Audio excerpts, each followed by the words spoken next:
So this is week 6 of the thermodynamics course, and this week deals with mostly Carnot cycle. So we'll see some examples of Carnot cycle, how to see in infinite reservoir, and some examples on finite reservoir as well. And basically in a Carnot cycle, you have four processes: two isothermal and two isentropic processes. So if you see a Carnot cycle is an ideal cycle, you have all processes are all reversible. Generally speaking, in achieving Carnot cycle, it's very difficult because you have constant temperature. In constant temperature, the isothermal processes are very slow. In that case, you have to reject both heat as well as there is a transfer of work. Both work and heat transfer takes place. So to achieve that, your system should be very slow. So having a slow system means for a given your capacity, your size of your equipment will go big, large. When your size goes big, you have other problems such as friction and weight, cost perspective. Uh, that starts to build up. And also, to have a reversible system, you need uh, heat transfer occurs between a temperature difference.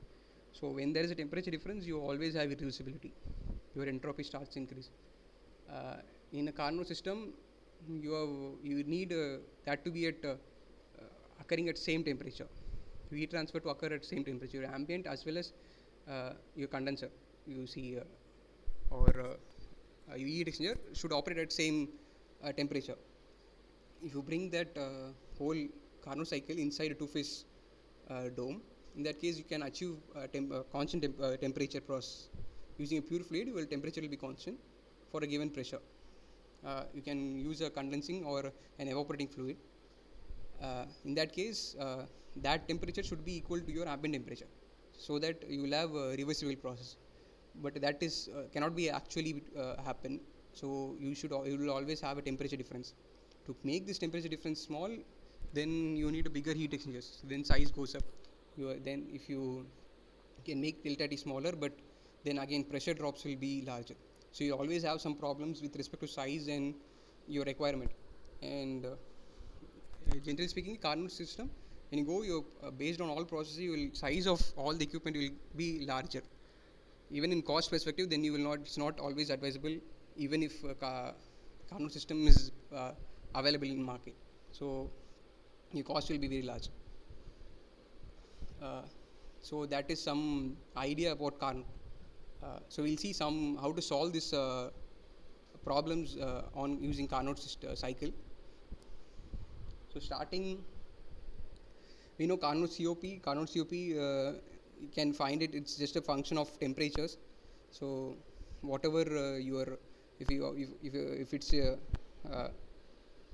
engine, say, then it's a 1 minus T naught by T. Then or else if it's a heat pump, then you need take a Q rejected or Q condenser, high heat source, hot source. So Q of hot by your work done. So that will come out to be TH by TH minus TC. If it's a reverse Carnot refrigerator, then it's the cold source heat which is taken. So QC, that is a desired by your work done. So QC by W, that will be TC by TH minus TC. So these are the basic COPs which you will see. So here efficiency, what is asked is which of the following two choices is the best way to increase the thermal efficiency of a reversible engine operating between TH and TC. So TH is the hot source and TC is the cold source temperature. You have two options. One, to increase the hot source temperature while keeping the cold source temperature constant. Second, you are decreasing the cold source temperature while keeping the hot source temperature constant. So we'll see how to solve this. So which of the two is better? So to find out, we'll first write your efficiency of the Carnot system or reversible engine, which is 1 minus TC by TH. So now what we'll do is we differentiate this efficiency. So delta efficiency, it will be equal to dou n by dou Th. So your variables are both cold source temperature and hot source temperature. So this is a absolute differential of your efficiency. So the change in efficiency is dou eta by dou Th into delta Th plus dou eta by dou Tc into dTc. So this is what you get. Now dou eta by dou Th if you at constant Tc. So taking Tc constant, if you differentiate the efficiency equation, you will get Tc by Th square into delta Th, and dou eta by dou Tc is you will get 1 by minus 1 by Th. So minus 1 by Th into delta Tc. So this is what we get. So this is just another way of writing the previous. We have written in terms of ratio of Tc by Th. So now if you see the each term on the right increases your efficiency. So if you have positive delta Th, so you have higher hot source temperature, your efficiency will increase. And if you have lower cold source temperature, your delta Tc is negative, then your delta eta efficiency will increase. But for if you see the both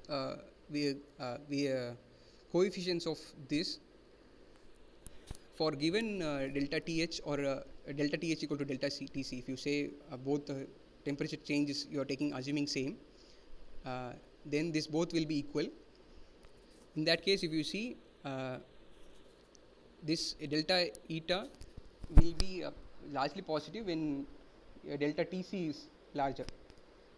So when your Tc is lower, your cold temperature, you are decreasing that, it will give you much more efficient system compared to having a higher hot source temperature. But practically speaking, you can only achieve till your ambient temperature. You cannot go below ambient temperature. Then you have to put up a separate cooling system or a refrigerator for that. So practically what is done is to increase the hot source temperature. But a better option is it, if it's available, is to go to a lower cold source temperature. So that is always gives you a better efficient system compared to increasing hot source temperature.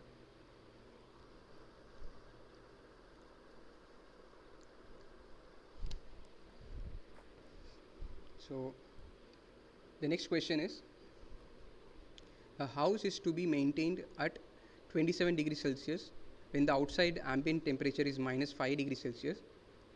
Two strategies are being considered: operate a 1 kilowatt space heater for 1 hour, or B, supply the same work to a reversible heat pump that operates between the ambient and the house.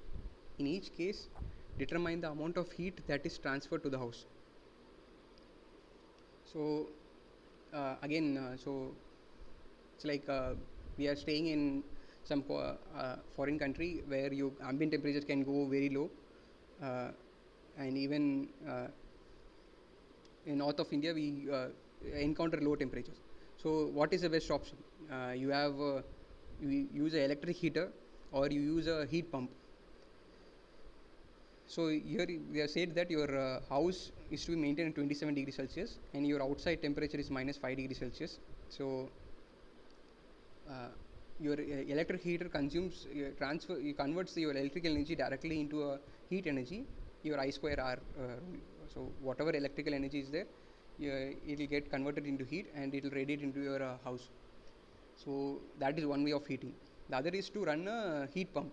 Heat pump is just like your air conditioner, but just the other way out. Instead of putting your condenser out, you put it inside, and your inside will be outside. So that's your actual heat pump. So which is a better option? So we'll find out COP. So first, for 1 kilowatt heater, so if it's operate for 1 hour, the amount of heat transferred to the house is 3600 kilojoule. So 1 kilowatt, 1 kilojoule per second. So you operate for 1 hour, so 3600 seconds. So it will be 3600 kilojoules, which you are supplying it to the house. So COP of this heater will be 1, because whatever electrical work which you are giving will get converted into heat. So if you are supplying 1 kilowatt, so your heat which you will get is 1 kilowatt. So your COP is nothing but Q by W. So Q is equal to W. So in that case, your COP will be 1. So this is poor. You are just converting what is available with you. The other way is to operate it as a heat pump. You supply this same amount of work to your heat pump.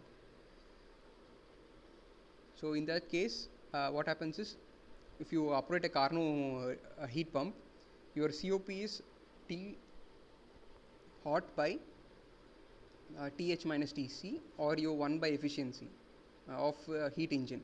It's just the other way around of heat engine. So 1 by efficiency of heat engine. So if you do that, what you see is your COP is 9.375.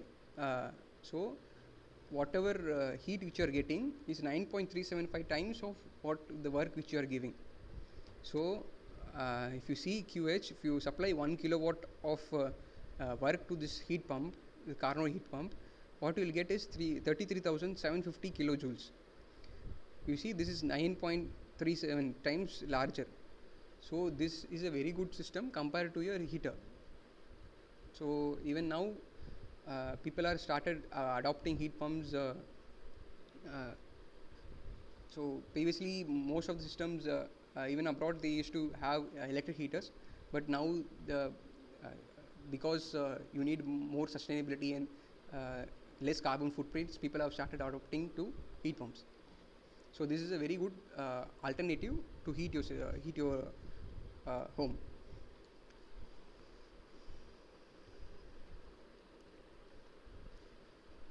So next one is question: a seawater desalination plant using solar energy is being proposed.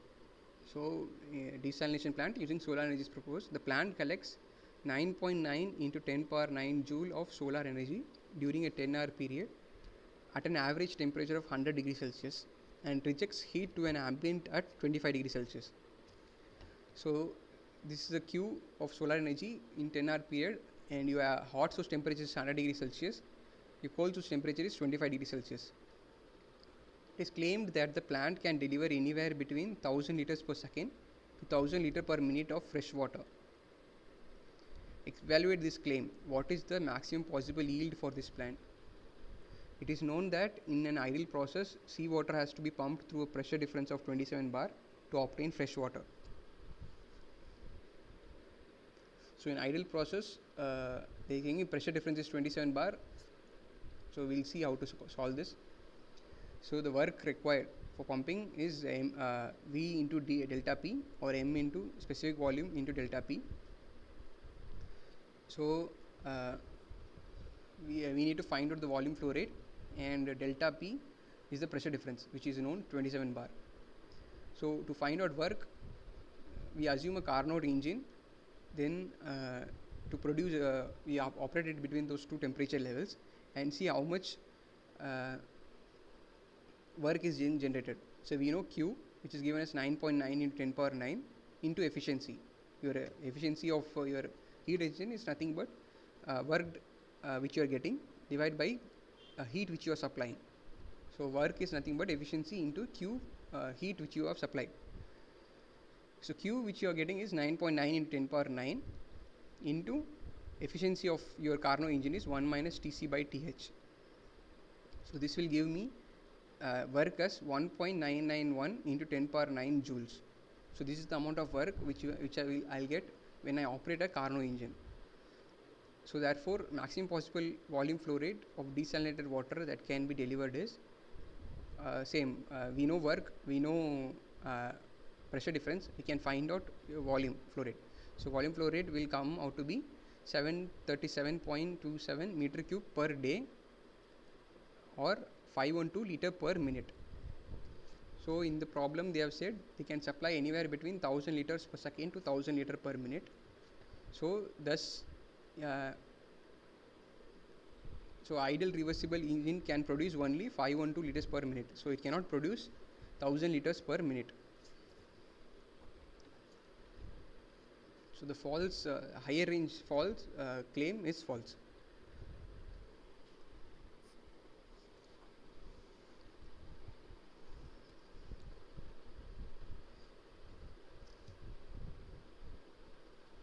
Okay. Next question. We have two reversible power cycles labeled 1 and 2 and are arranged in series. The first cycle receives energy from a reservoir at Th and rejects energy to a reservoir at an intermediate temperature T. The second cycle receives the energy rejected by the first cycle to the reservoir at T and rejects energy to a reservoir at temperature Tc, which is lower than T. So we have three temperature levels. One is Th, one is intermediate temperature T, and your lowest temperature Tc. So you have two reversible power cycle heat engines operating between these two temperature levels. One is operating between Th and T, the other is operating between T and Tc. Now we need to find out the intermediate temperature T in terms of Th and Tc such that your first case is your work produced in both the heat engines are equal. So the work produced between Th and T heat engine is equal to what is operating between your intermediate temperature T and Tc. So that is your first case. The second case is your efficiencies are equal. Your work may be different, but your efficiencies should be equal. So what are the intermediate temperature for these two cases? So, and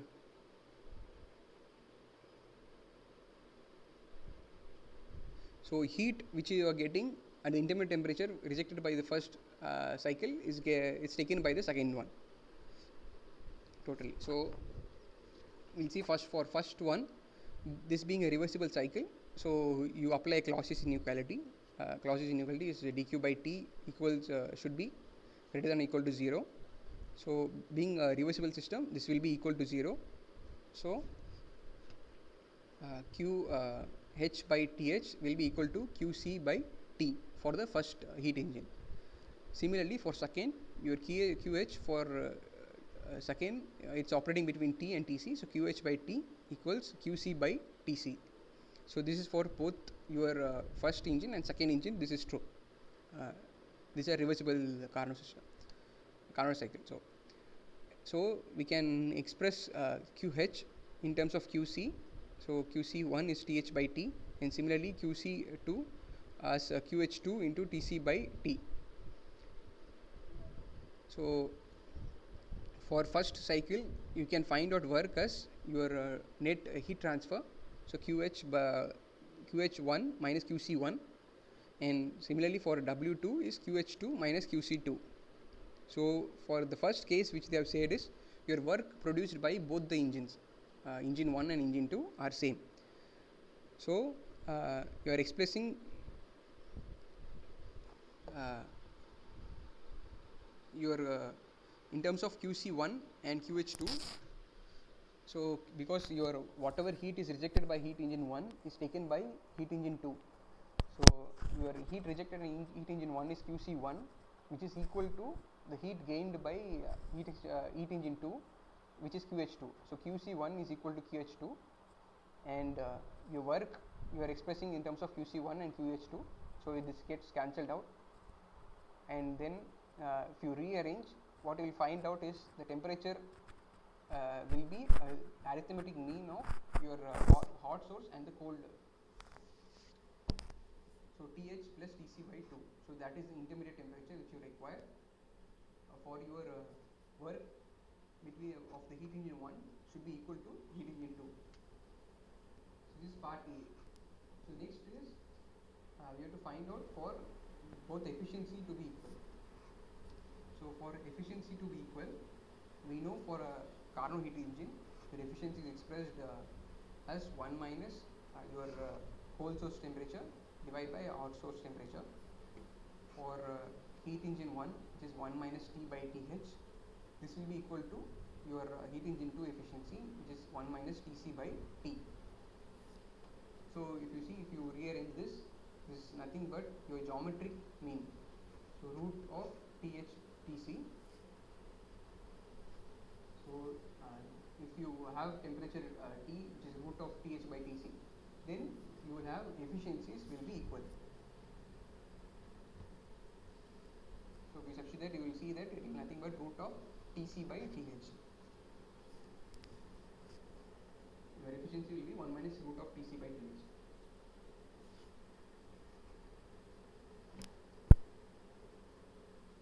So we saw that two heat engine operating between temperature level Th, T and Tc, your intermediate temperature, if it's an arithmetic mean of your hottest and your coldest temperature Th and Tc, then you will get both work of the heat engine will be equal, and if it was a geometric mean, that is root of Th Tc, then your efficiencies will be equal.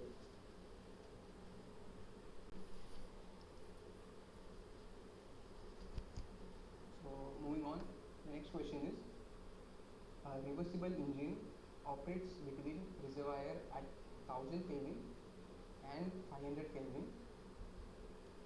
The entire work delivered by this engine is used to operate a reversible heat pump that operates between the reservoir at 500 Kelvin and one at a temperature T.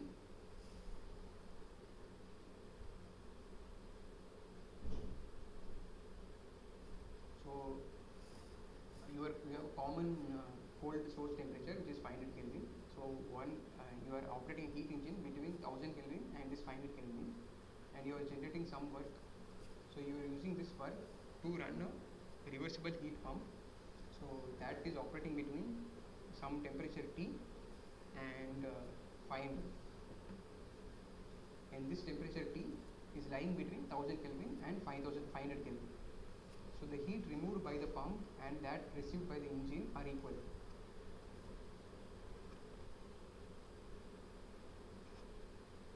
Determine the temperature T.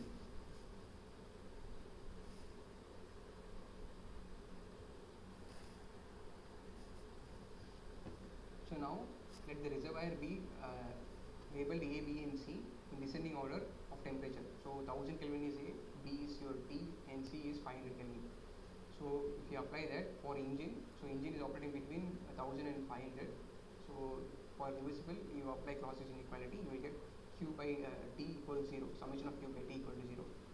So QA by 1000, which will be equal to QC by 500. This for the heat engine, which is operating between 1000 and 500. So you get QC, which is rejected from the cold source heat which you are getting, rejecting is half of the heat which you are getting from your hot source. So now the work which you generate is nothing but your hot source by 2. So this is QH minus QC. So QA is your hottest source. So you receive is QA. So QA minus QC, which will get QA by 2.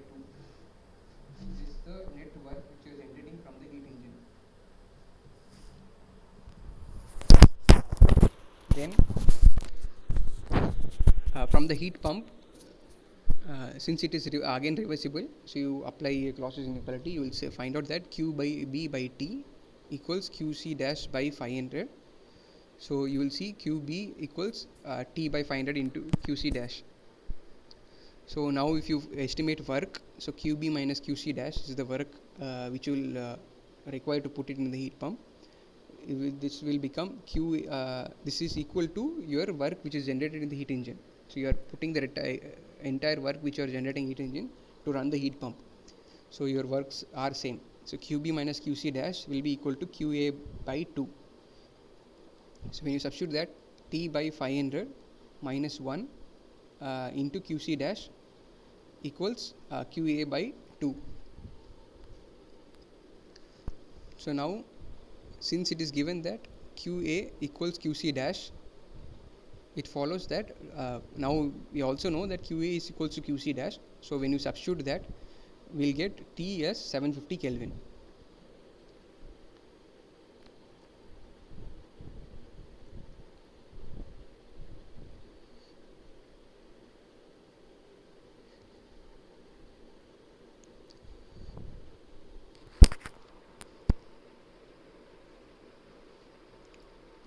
So here we have two conditions which we applied. One, that your work generated heat engine is equal to the work taken by the heat pump.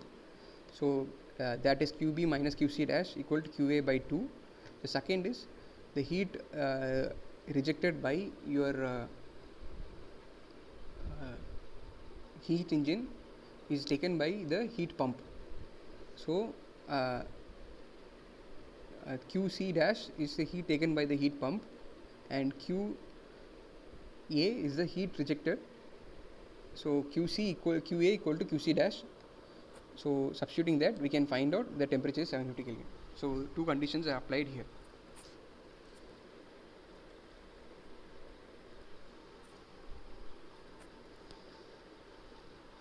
So moving on, so we have an internally reversible engine which operates between a reservoir of at 1000 Kelvin and the ambient at 300 Kelvin.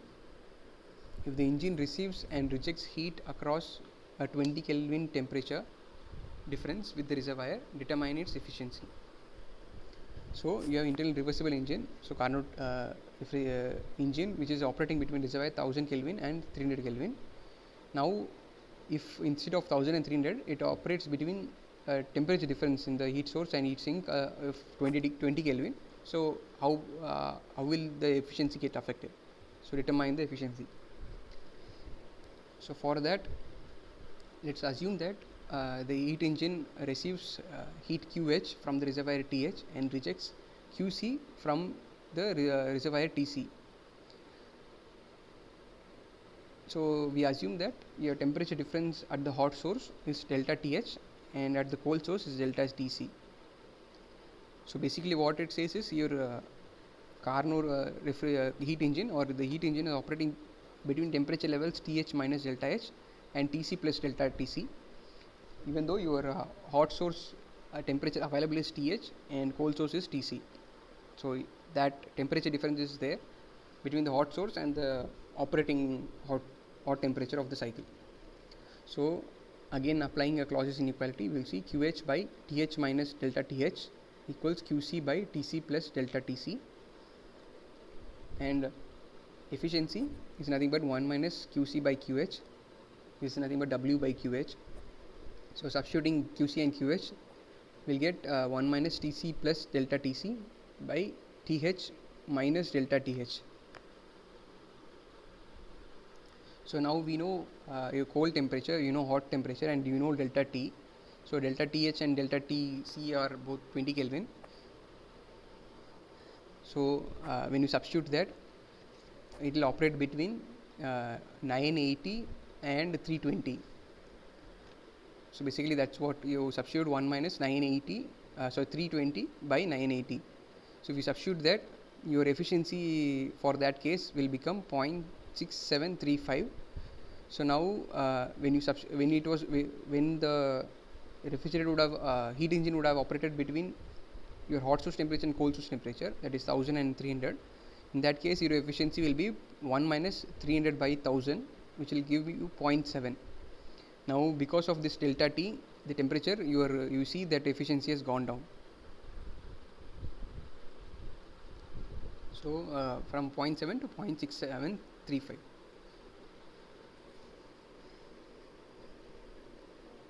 So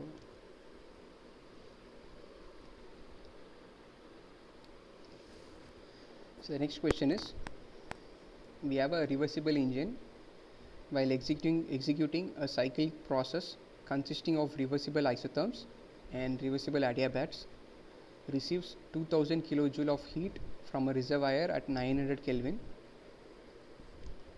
and in addition receives an unknown amount of heat from a reservoir at 700 Kelvin. It rejects 500 kilojoule of heat to the ambient at 300 Kelvin, and in addition rejects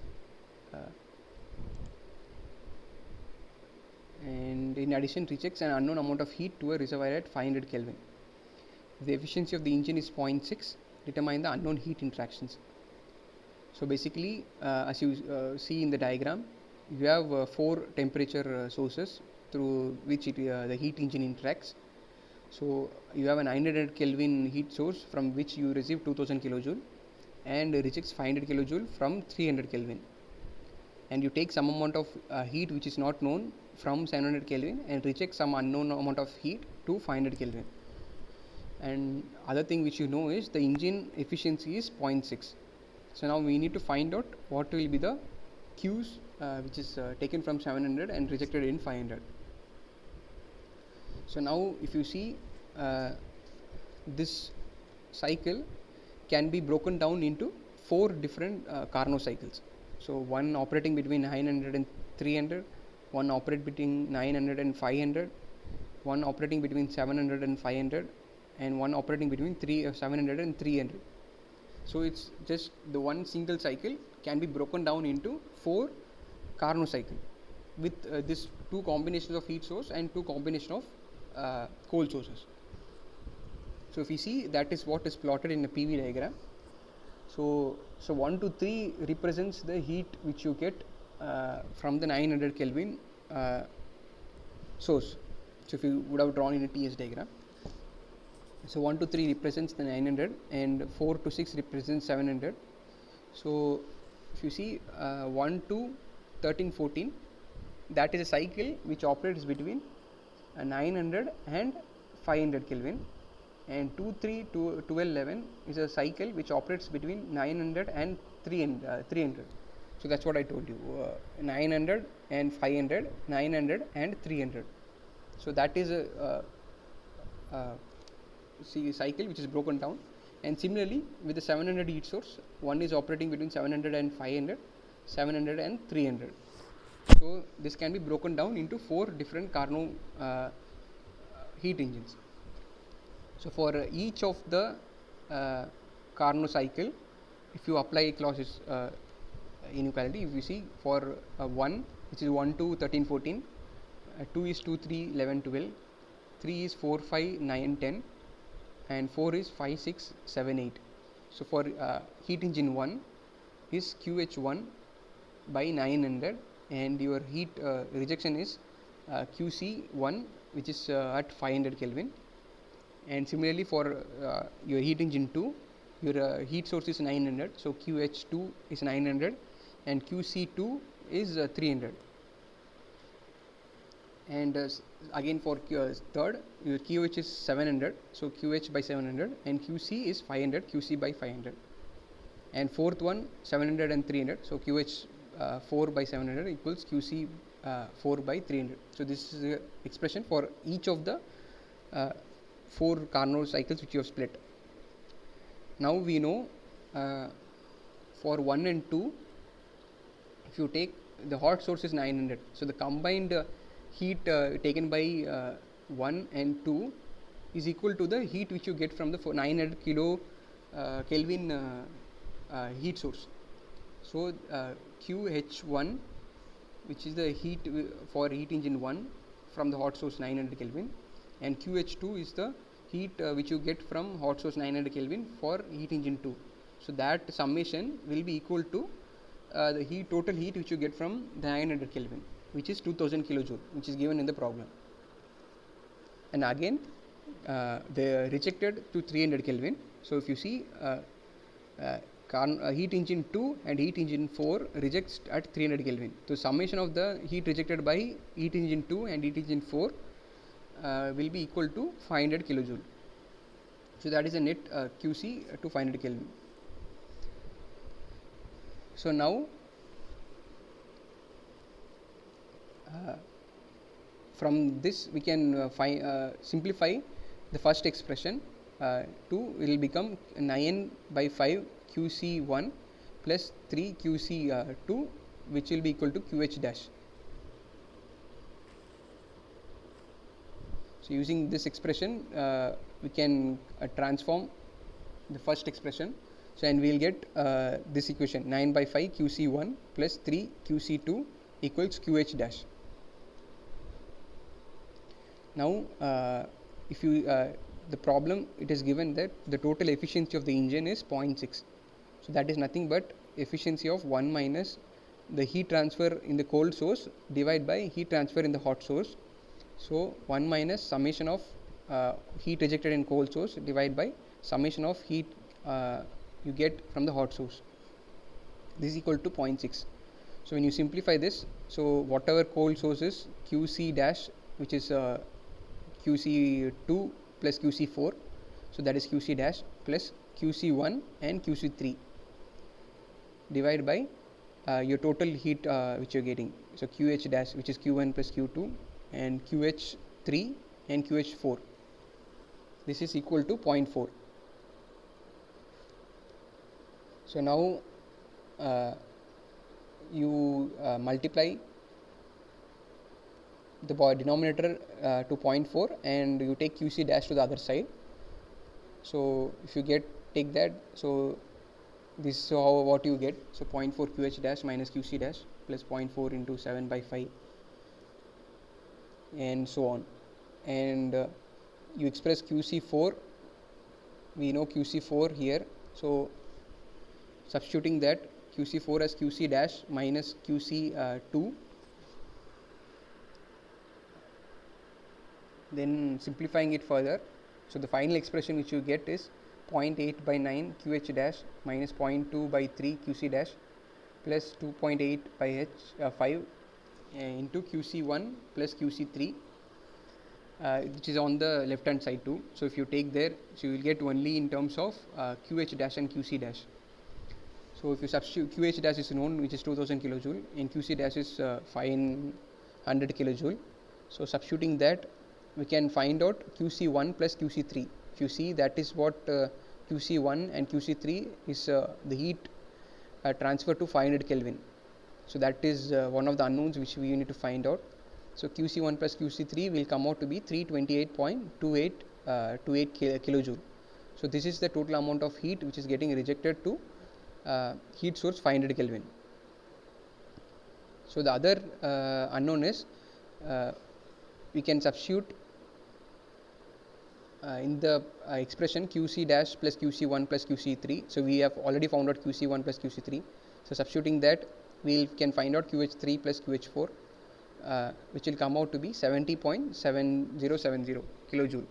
So these are the interactions of heat with 500 Kelvin and 700 Kelvin heat sources.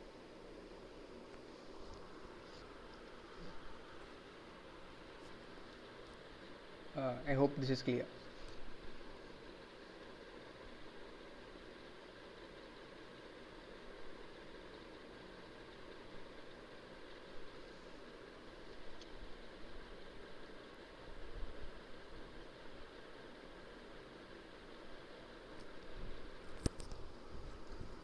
Okay. So the next problem is, this is a finite source.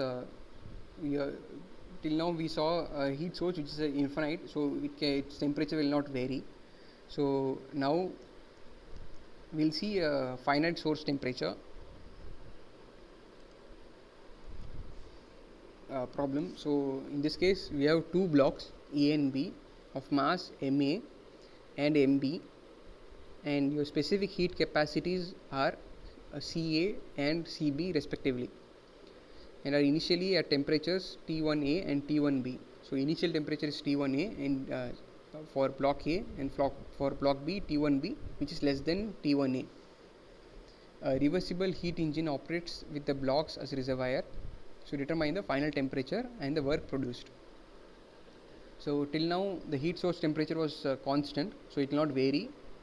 And now what happens is, you have a finite reservoir. So in that case, what happens is, your temperature, when it rejects heat, its temperature will go down. Its internal energy goes down, so its temperature will go down. So it will go down and it will reach an equilibrium. Till that point, it will generate work. So we'll see how to solve this. So if we see block A and block B, you are operating a heat engine between that, and at any intermediate point, if you see, you are getting some delta QH from block A, and you are rejecting delta QC to block B, and your difference is your work which you are getting, delta W.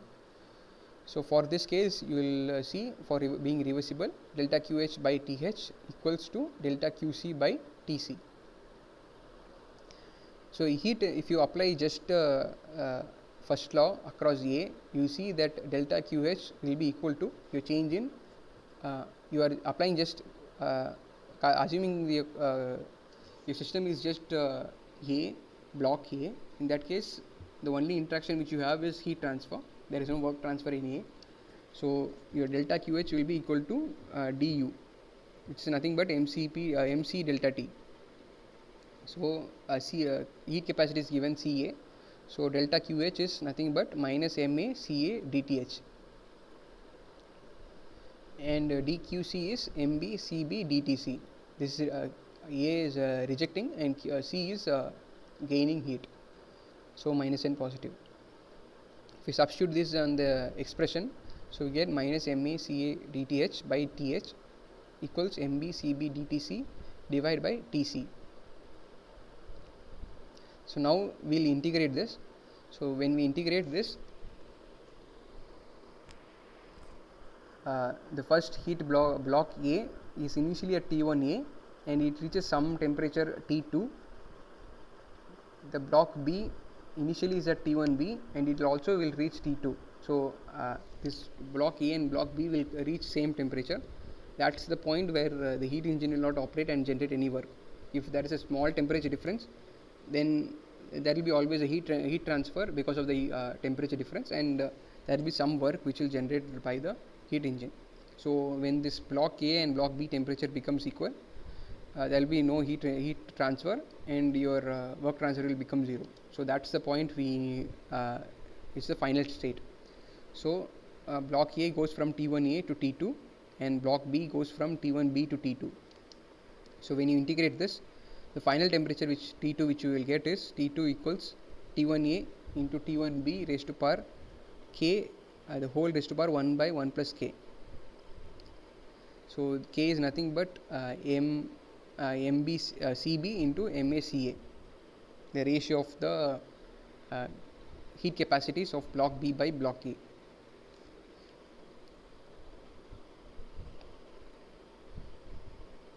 And now we need to find out the work done.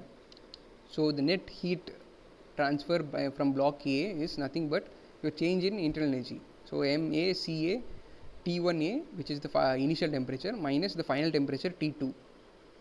So minus for block B whatever heat which you are rejecting. Your heat engine, your work done is nothing but QH minus QC. You are receiving QH. QH is nothing but MACA T1A minus T2. And QC is MB CB T2 minus T1B. So the difference between that is your work done. So T2 can substitute T1A into T1B raised to power K whole raised to power 1 by 1 plus K. So substituting that, we can find out the total work done, total work which you will get from these two finite blocks.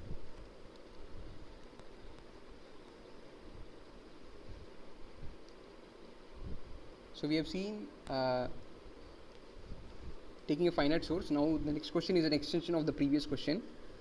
They are saying simplify the expression derived in the previous example, assuming the blocks to be identical and their initial temperature to be T1 and T2 and the final temperature to be Tf. So derive an expression for the final temperature of the blocks, the work produced and the overall efficiency. Also determine the work lost as a result of the reservoir being finite. So now they are saying that final temperature is Tf and initial temperature is T1 and T2.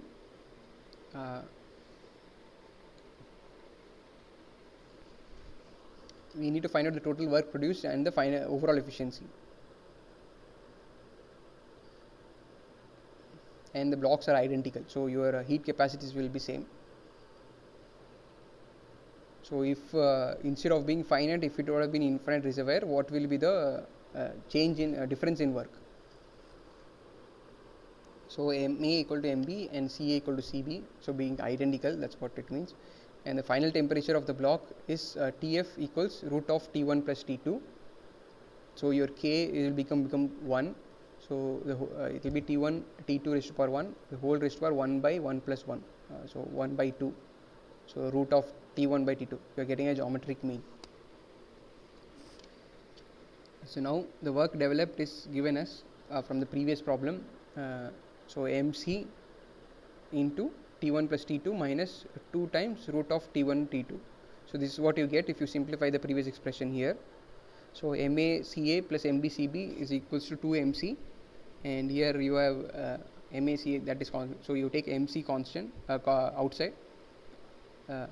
So T1A plus T1B, T1 plus T2, T1B is T2 minus TF. TF is nothing but root of T1 T2. So that's what you get here. And now the overall efficiency is nothing but your work divided by QH. Your work which you have already found out divided by QH is nothing but a change in internal energy MC T1 minus T2 or TF, which is root of T1 T2. So this is what you get as your final efficiency. If you simplify this, you will find out you will get 1 minus root of T2 by T1.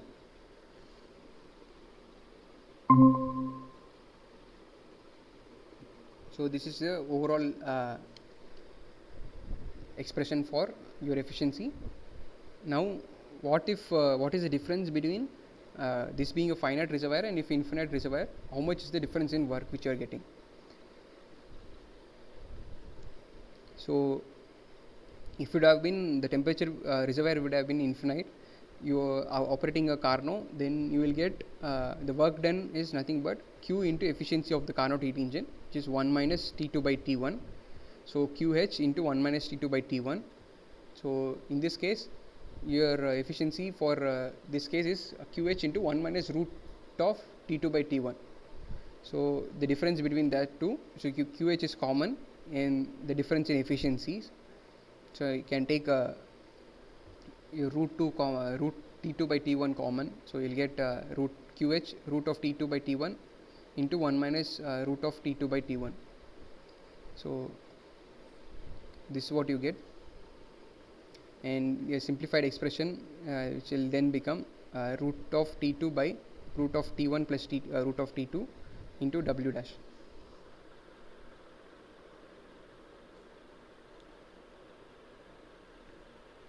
So W dash is the work when you have infinite reservoir.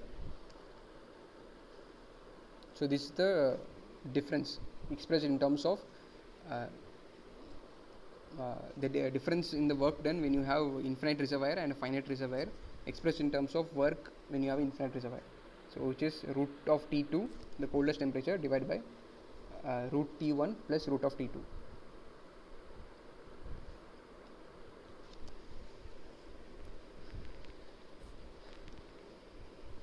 The next question is, a heat engine receives 100 kilowatt heat from a source at a temperature of 1000 Kelvin. The heat engine produces a net power output of 30 kilowatt and heat is rejected to an environment with a temperature of 25 degrees Celsius. So you are receiving 100 kilowatt of heat from a temperature of 1000 Kelvin and the heat engine produces a net power output of 30 kilowatt. So work is known and heat is rejected to an environment with a temperature of 25 degrees Celsius. First case, write the overall mass energy entropy balance equation. Calculate the amount of heat rejected to the environment. Find the efficiency and second law efficiency of the heat engine as well as reversible Carnot efficiency. So we'll see for first case, and this being the your mass will be constant. Your first law energy balance is nothing but your heat which is coming in minus heat which is going out will be equal to W net, because this operates in a cycle. Your net heat interaction is equal to your net work interaction. So that's what you get, first law energy balance. Then this being an your Carnot cycle at constant temperatures. So entropy balance is here Q in by TH plus S gen equals Q out by TL. So this is what you get, and this will S gen will become 0 for a Carnot system, and if it's not a Carnot system, you will have S gen. So Q for applying first law, we know Q in, we know W net. So Q in is given as 100 kilowatt, so W net is given as 30 kilowatt. So your Q out is from energy balance you will get 70 kilowatt. So for this engine which is operating, your efficiency is nothing but W by Q. So W is 3 and 30 by 100 kilowatt, which will give you 30%. So second law of efficiency is nothing but your efficiency divided by your Carnot efficiency, or your work done divided by Carnot work for same Q. So W net divided by Carnot work is 1 minus T naught by TH into Q in.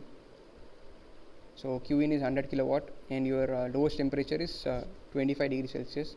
So 273 plus 25, so 298 divided by 1000 Kelvin hot source. So substituting that, you will get efficiency of 42.7%. So this says that the heat engine given in the problem is working at 42.7% efficiency compared to your Carnot efficiency. So what it says is Carnot efficiency, if it's 100%, so you are operating at 42.7%. So, or another way, if your Carnot generates 100 kilowatts, you will generate the engine will generate only 42.7% work. So we'll see what is reversible Carnot efficiency. So reversible Carnot efficiency is 1 minus TL by TH. This will give me 0.702 or 70.2%. So if you see your Carnot efficiency is 70.2%, but the engine given in the problem is just 30%.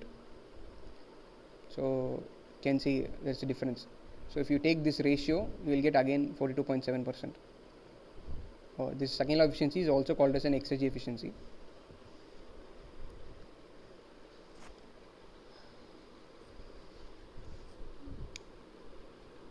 So any doubts on the previous problem? Okay. So the next one is Carnot steam cycle. So cycle you're using steam as Carnot cycle is irrespective of any fluid. So whatever fluid, it doesn't make sense. Here it's given steam. So Carnot cycle is irrespective of fluid. Whatever it only depends on the temperature sources, and being reversible, it doesn't matter. So heat source temperature is 30 degrees Celsius and heat sink temperature is 20 degrees Celsius. So this is operating with steam. So and it's in the two-phase region. So you have to find out the thermal efficiency, the ratio of turbine work to compression work, if all processes are reversible. So first we assume neglect kinetic and potential energies in the inlet and outlet of turbine and pump. So for reversible cycle, that is Carnot cycle, your efficiency is 1 minus T1 by T2. Your cold source temperature is 20, so 273 plus 20, so 293 divided by 300 plus 273, 573. So 1 minus your T cold by T hot will give you 0.489. So efficiency of your Carnot cycle is 48.9%. So this being a steam, this thing we can estimate B and A for 300 degrees Celsius. So HA is your liquid saturated temperature, that is 1344 kilojoule per kg, that is enthalpy at HA, and B is saturated vapor enthalpy. So that will for 300 degrees Celsius 2749 kilojoule per kg. So we know both HA and HB. We also find out entropy SB. So from entropy SB is vapor entropy, which is 300 degrees Celsius is 5.7045 kilojoule per kg Kelvin. If you see, the Carnot cycle operates with 2 isothermal and 2 isentropic.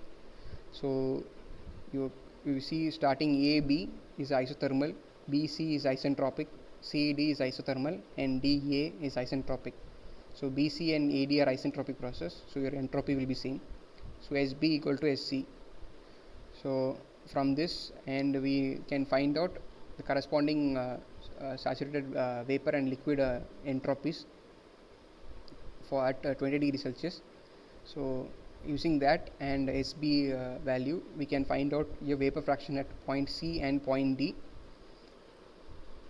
and it will come out to be 0.646 at C and 0.353 at D. Now we know vapor fractions, we know saturated liquid and vapor enthalpies, we can find out the corresponding C and D enthalpies. So substituting that, we can find out HCS 1669.4 kilojoule per kg at point C, and point D is 950.8 kilojoule per kg.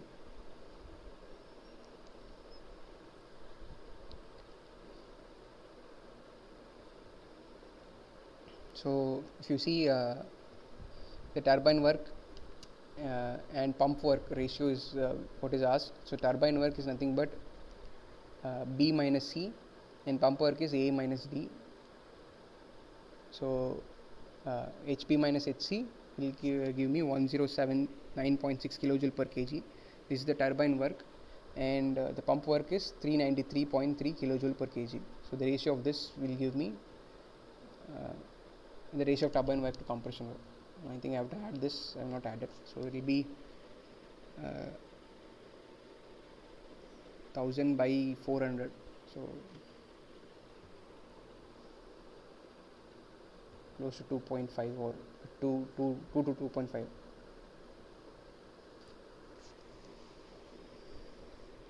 So moving on. So here we have just taken steam table values, and for each point we have estimated the enthalpies, and from there we can estimate your work, and we can find out the work ratio.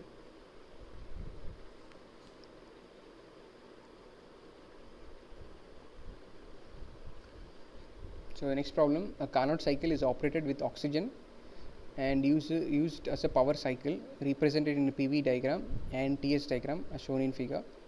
So the changes of kinetic and potential changes are negligible. Oxygen moving through the cycle can be considered as a perfect gas. So this your Carnot cycle represented in TS. So you are operating between TH and TC, and you have QH and QC heat interactions. So this being a power cycle, your hot source is at above ambient, and your ambient is what your cold temperature is. So same is shown in a PV diagram. The known is your hot source temperature is 400 Kelvin, your cold source temperature or ambient temperature is 300 Kelvin. Your volume ratio of expansion is V4 by V3. In PV diagram, V4 by V3 is given as 5. V4 by V3 is your hot source isothermal expansion, and then specific constant of oxygen R is 259.82 joule per kg Kelvin. Now what is need to find is calculate the specific heat energy QH received by the cycle at the level of the hot source. 2. Calculate the efficiency of the cycle. 3. Calculate the specific mechanical energy supplied to the cycle. 4. Calculate the specific heat energy QAs given by the cycle at the level of the core source. So you need to find out QH, hot source heat interaction, cold source heat interaction, then mechanical energy supplied, so W net, and then efficiency. Okay, this is not visible. I think I'll share a different file.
Okay, is it visible? Okay, so here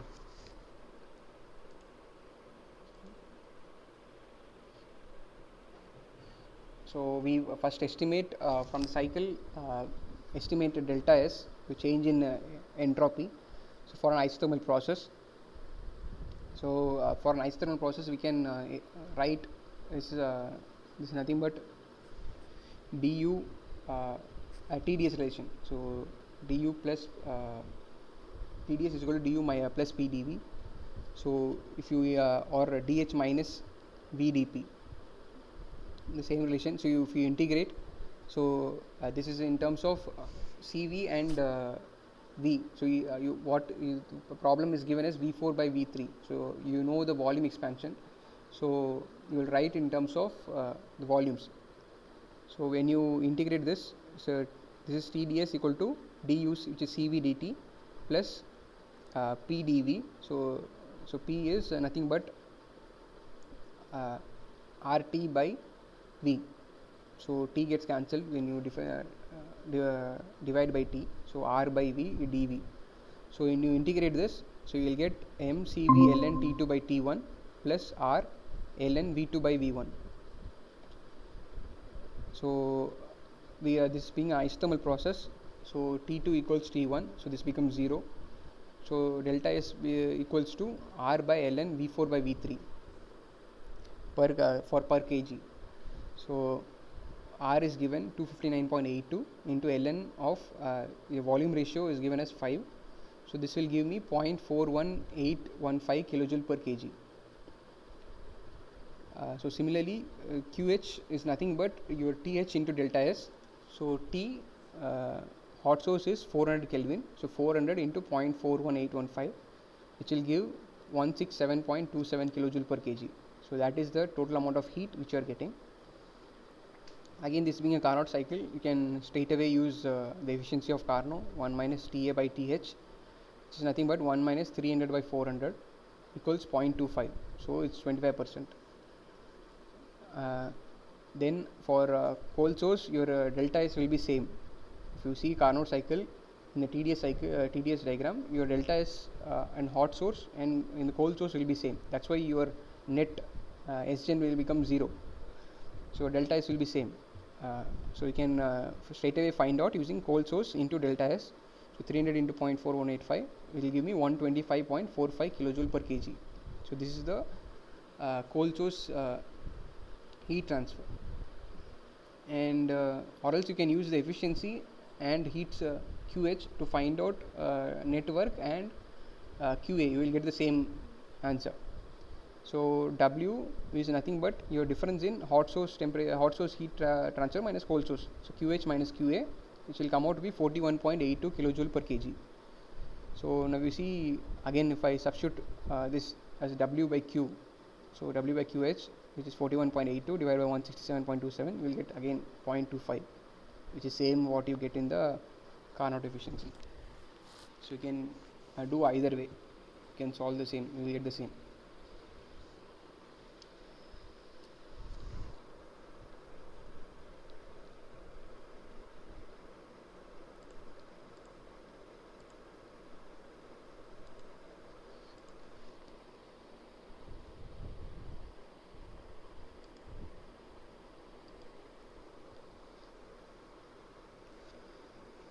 So the next one is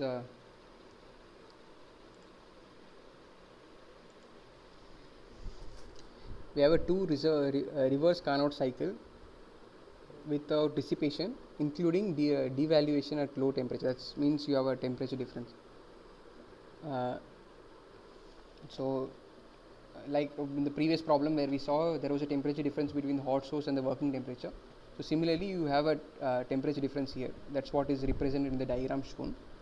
So these cycles are represented in TS diagram of figure that includes two heat pumps whose thermodynamic cycles are superposed. So that is one cycle is dependent on the other cycle. Both are cascaded.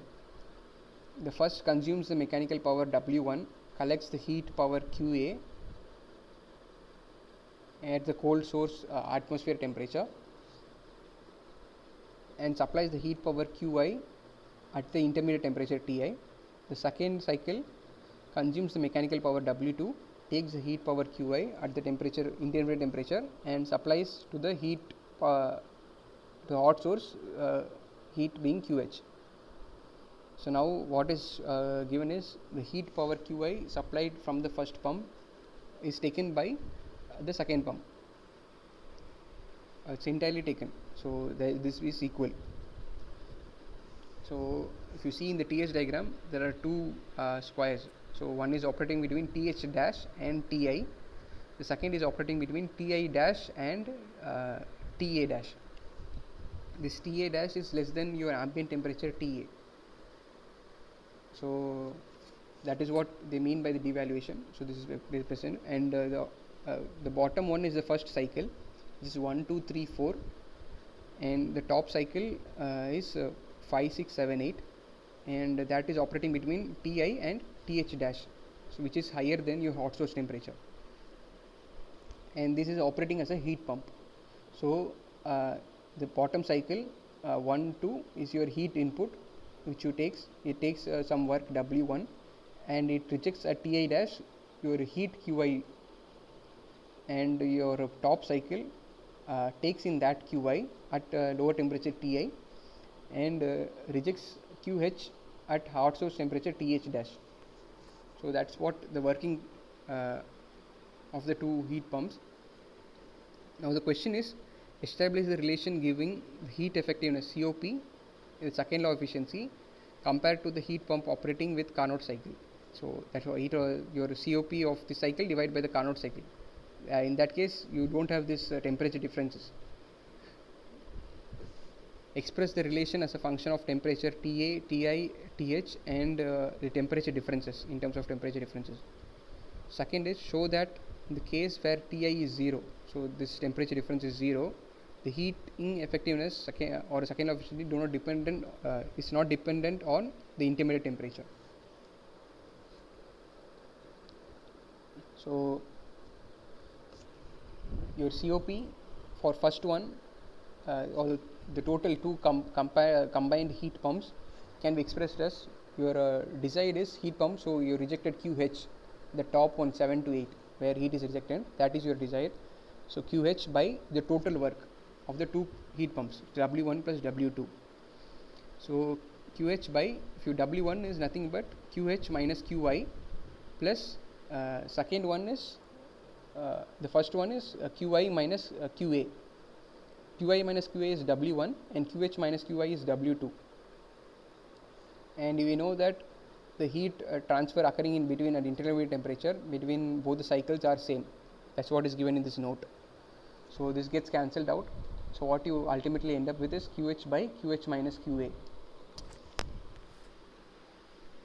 So what we know is QH is, if you see in the problem, QH is TH dash into delta S78. That will be equal to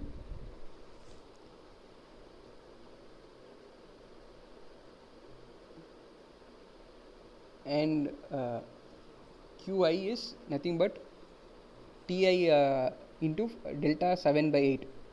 Delta 5.6 is equal to delta 7.8. So that is known.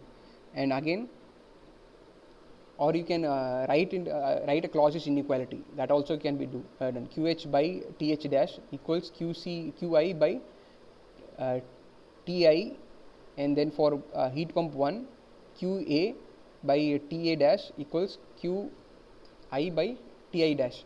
So ultimately what we end up with this Ti dash by Ti,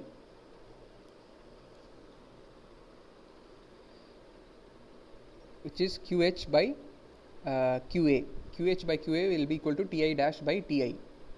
So in this expression, when you simplify, what you will get is Th dash divided by Th dash minus Ti by Ti dash into Ta dash.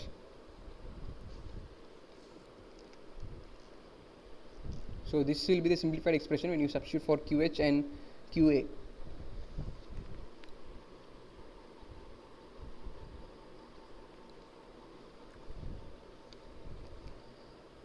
So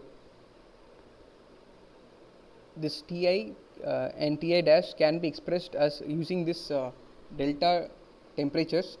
So on substituting Th as Th dash as Th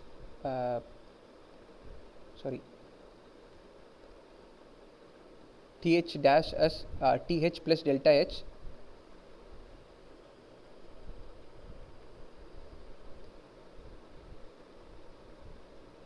So, and simplifying it, you will get this expression on the right. So, Th by Th minus 1 minus delta Ta by Ta divided by 1 plus T delta Ti by Ti plus 1 plus delta Th by Th into Ta. So, this is what the simplified expression which you will get substituting all delta T's. So, this will be the final COP value. And again for second law efficiency is nothing but your work done by work of Carnot. So, work done or your efficiency by COP by Carnot COP. So, if you see Th dash by Th Carnot COP divided by Carnot COP is nothing but Th by Th minus Ta. Your heat pump, so hot source temperature divided by your work done. Work done is Th minus Ta. So, if you substitute that, what you will get is Th dash into Th minus Ta divided by Th into same Th dash minus Ti into Ta dash.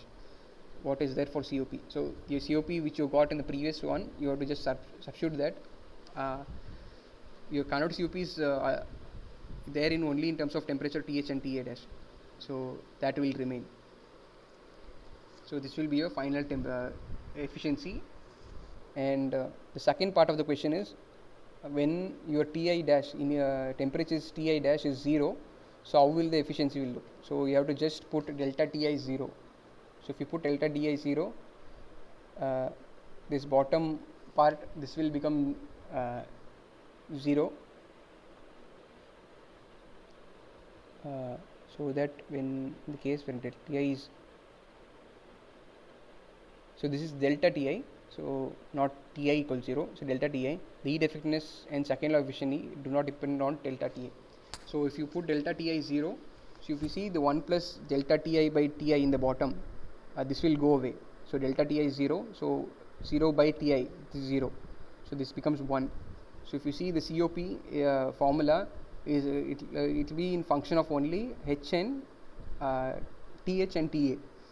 It is not dependent on Ti, so it will become independent of intermediate temperature.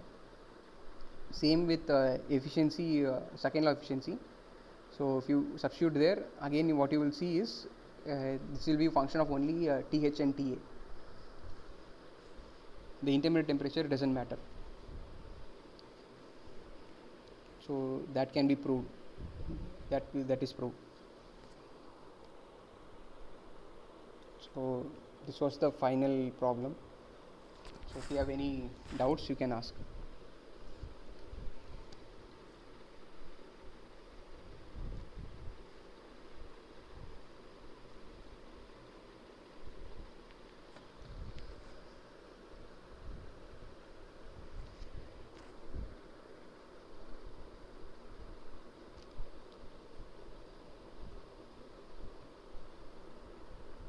If you have any questions, you can ask, or else we can wind up.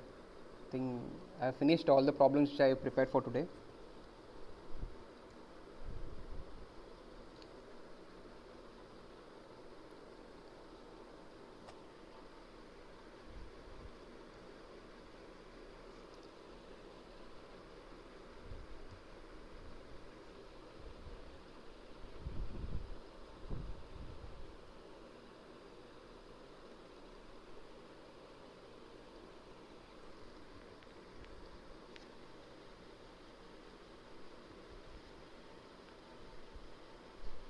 Okay then, thank you. If you have no problems, if you have any questions, you can ask.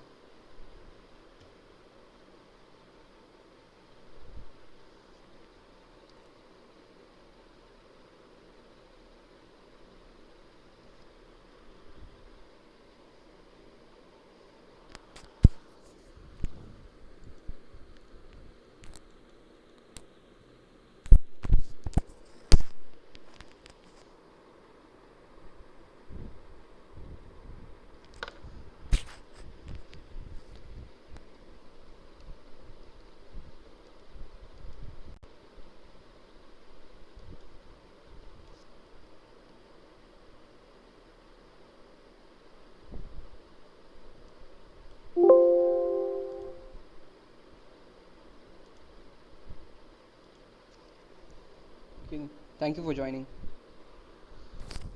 We'll meet in next class. Thank you. Thank you, sir. Thank you. Thank you.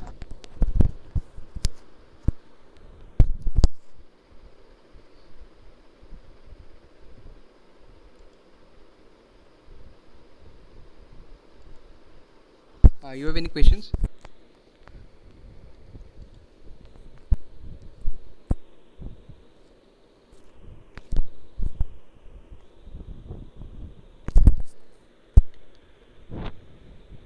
Okay. Thank you.